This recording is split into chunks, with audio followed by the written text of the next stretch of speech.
বিচ্ছেদেরও এক অদ্ভুত স্বাদ আছে, যা প্রথমে বোঝা যায় না। শুধু একটা শূন্যতা ঘিরে ধরে, সব কিছু থাকতে না থাকার মতো লাগে। প্রথম দিকে মনে হয় তাকে ছাড়া একটুও থাকা যাবে না,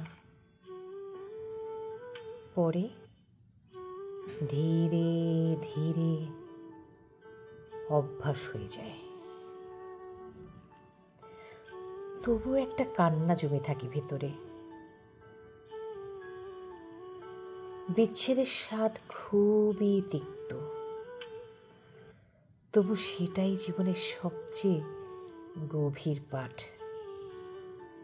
কে আপন ছিল, কে অভিনয়ে ছিল, সব বুঝিয়ে দেয় এই একটুখানি দূরত্ব। বিচ্ছেদের স্বাদে অভিমান থাকে, মায়া থাকে, থাকে না বলা অনেক কথা, যা শেষ পর্যন্ত কেউই আর শোনে না।